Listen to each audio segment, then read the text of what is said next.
have something special to put on the social media so you can interpret it yourself and understand what I'm saying.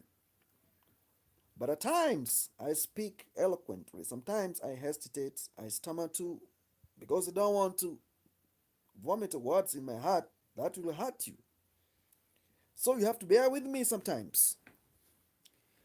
I told you this cap is a military cap and I will not leave it. I have my own reasons why I'm rebellious against oppression. You have to have that military mind, military mentality, in order for you to achieve the goals you have set for the generations to come or for yourself in future.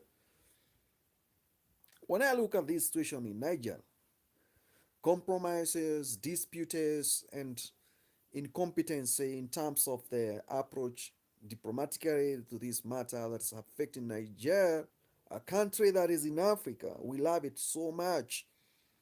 And we have got nothing to say at the moment because some of our readers, they are aping the Western ideologies.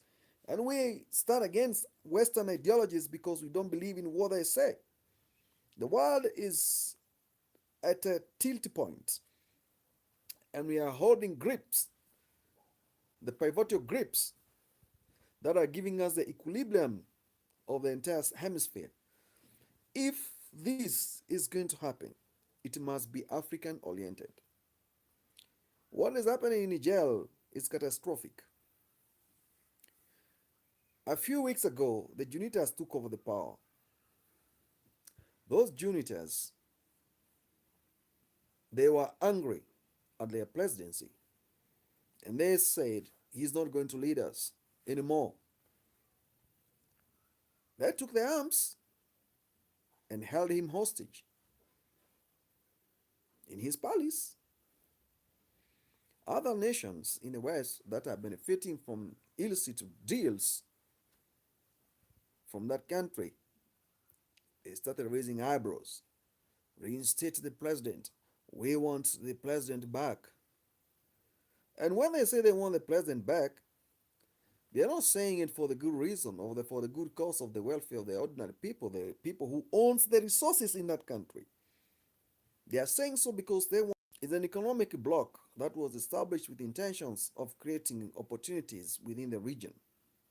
Now is being controlled by the West to dictate the terms or to create military intervention in Niger, the country that we know is a failing state. When you watch this video I'm making here, if you happen to come across this video, think of subscribing and hitting the notification button with the intention of having a continuation of what I'm trying to talk about here because that is the future. And because you're fearing to come online and give us your highlights, that's why I'm here. I'm here because of that. Not because I love this politics so much, but because I see it happening at an alarming rate and many are not aware of how to go about it. This is exactly what I'm trying to put in place. We need to advocate for better concept if given a chance. But if you're not given a chance, then what do you expect us to do is to follow the latter. We need to push for better concept, if not the worse. And you stand a better chance, I stand a better chance. What am I trying to put here is we are not going to dictate to the Niger government or the Junitas what to do with their country. In fact, it's a big, broad spectrum picture of the futuristic agenda of Africa being a one country, one constitution, one leadership, and multi-agency presidential administrations established entirely. That is the bottom line, what we stand for in the near future. What Western nations have done is to manipulate, and particularly France, it has made sure no development take place in West Africa. It has made sure the money is controlled by somebody somewhere in Paris. The money they print for those countries to circulate, they tax them half.